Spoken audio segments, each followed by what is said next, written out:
Now we're at the front of the house. We're going to take a quick look at the clay tile section of the roof. The clay section looked like it's been done really well. I would say maybe they're the same age, even though torch down should never last as long as a well done clay roof like this. I like how what we call rake caps really cover the fascia. So I would suspect that there's very little wood damage on this home.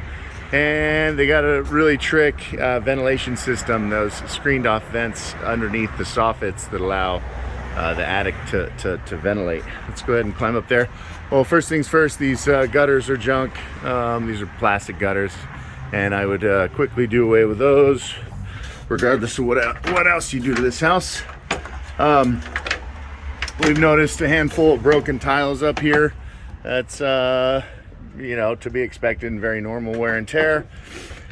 When we lift these tiles, it's a wired system, and the wired system is pretty cool because it really limits the amount of holes that are put in the waterproofing underlayment underneath this. And actually, this underlayment has been hot mopped, and so and we got what are that, copper flashings. So this roof was done really well. The weak point is on each side of this, whatever you call this detail. So there's valleys or crickets over here where you can see that material. That material is definitely failing, starting to fail, and will start leaking sooner rather than later, even if this tile stays good for another 30 years. But handful of broken tile. The skylights are bad.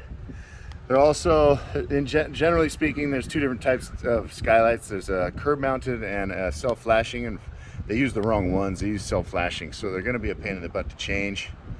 But if we're changing 2 or 3 of them, might as well change all 6 of them, because those are like $150 Home Depot stock skylights.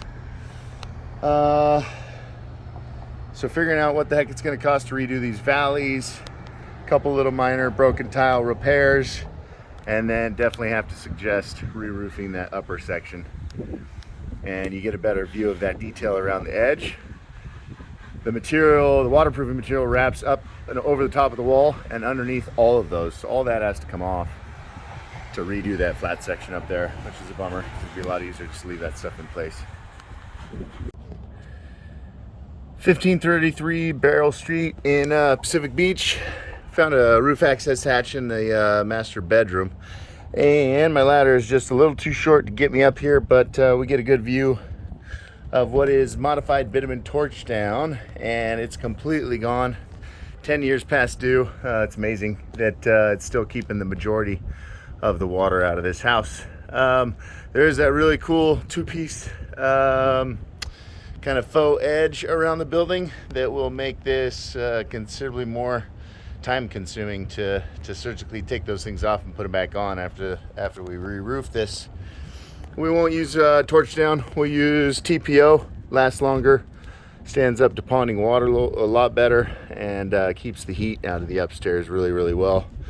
But yeah, incredible that this has lasted this long. Comes with this material comes with a 10 to 12 year warranty, and potentially in San Diego a 15 to 20 year life expectancy, but this has been up here for at least 30, probably 35 years.